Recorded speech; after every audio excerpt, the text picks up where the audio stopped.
In the late 80s to early 90s, Capcom was well regarded as one of the most prominent third-party game companies, creating and establishing franchises such as Mega Man, Ghosts and Goblins, Bionic Commando, Resident Evil, Devil May Cry, and the most prolific fighting game series, Street Fighter. In this retrospective series, we'll be deep diving into the extensive history of this franchise, discussing the various versions, ports, and spin-offs for each game. So let's waste no time and jump straight into my retrospective of Street Fighter.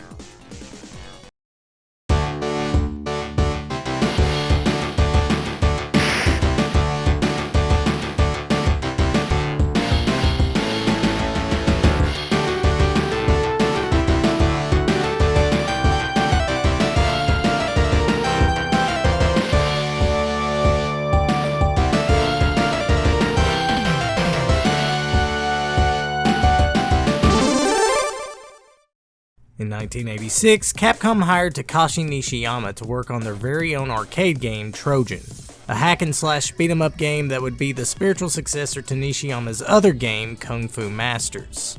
Trojan would become a huge success for Capcom and would later be ported to the NES in 1987, yet it added a feature that wasn't in the original arcade version, that being its one-on-one fighting mode, and it was this idea that would lead to the birth of Street Fighter. Nishiyama planned out Street Fighter, coming up with the idea of a one-on-one fighting game where you fought boss-like opponents. The game would combine elements from Kung Fu Masters, Data East's Karate Champ, and Konami's Yi Ar Kung Fu. Each fighter would have a different fighting style, nationality, and their own stage. The player could also perform special moves depending on specific button inputs. And with these concepts in mind, Street Fighter was made and released in the arcade on August the 12th, 1987. In this game, you played as either Ryu, a young martial artist looking to prove his strength, or his blonde-headed arrogant rival Ken, who is just in it for the glory and fame.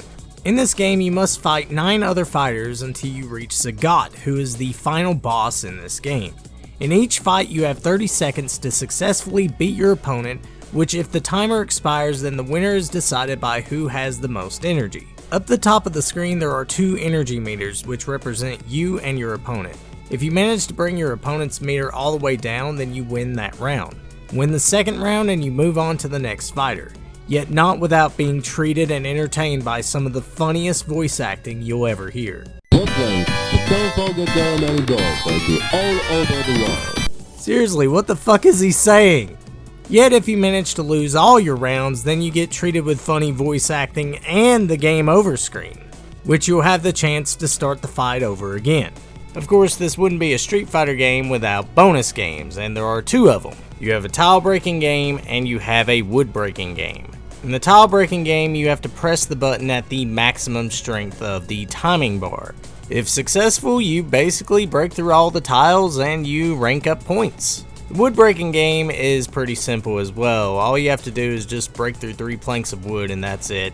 Now unfortunately in this game you don't get to select who you want to play as. Player 1 controls Ryu and player 2 controls Ken, which it doesn't matter who you play as both Ryu and Ken play and control the exact same way.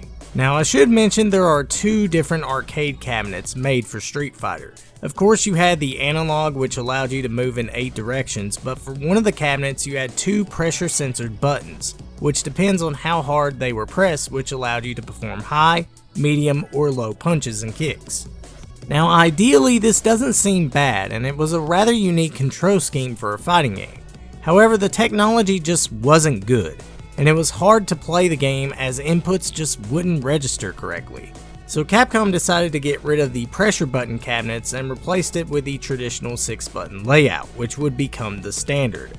So yeah, 6 buttons is all you really need, and who could argue with that? Now unlike Street Fighter 2 with its quick yet satisfying hard-hitting style, the first Street Fighter feels more slow and the fighting just feels a bit janky. While the controls themselves aren't bad, I find it hard to pull off the special moves, and most of the time the inputs for each special just didn't work. Now this is the game that introduced us to the Hadoken, Shoryuken, and Tatsumaki, also referred to as the Hurricane Kick. Yet even if you manage to figure out how to pull off some of these moves, the game is still relentlessly difficult, as some of your opponents can easily overwhelm you and beat your ass without even giving you a chance. Now granted, there are a lot of things to like about Street Fighter, like the fact that each fighter has their own distinct fighting style, moves, and their own stage, which makes fighting each fighter that much more fun. Also, the graphics aren't bad, and I like the attention to detail that they put in making each stage different.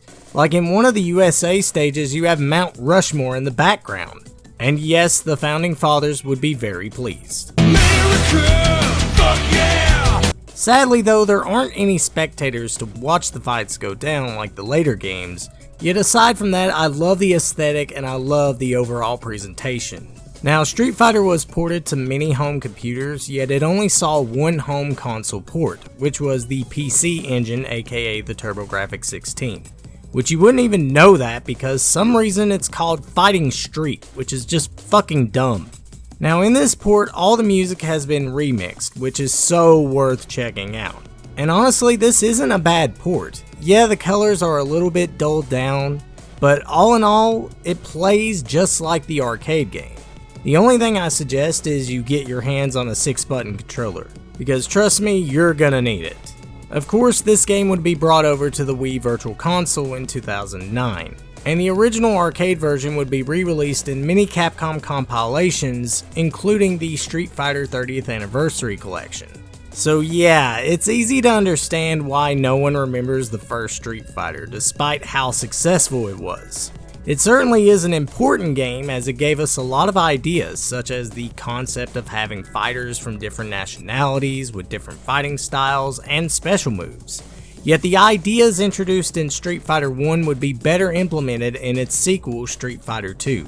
Which, trust me, we'll get into that. Yet the next game we'll be covering is Street Fighter 2010 for the NES, since we're going by order of releases. So I hope you all enjoyed the first installment of my Street Fighter Retrospective. This is a big project that I'm tackling here, so if you haven't already, be sure to subscribe to the channel because that would mean a whole lot to me. Also be sure to follow me on Twitter @CanvasPirate to be kept up to date with my content. And also don't forget to like this video and leave a comment as I appreciate all the support that I can get. Anyways, this has been PC signing out and I'll see you guys in the next video.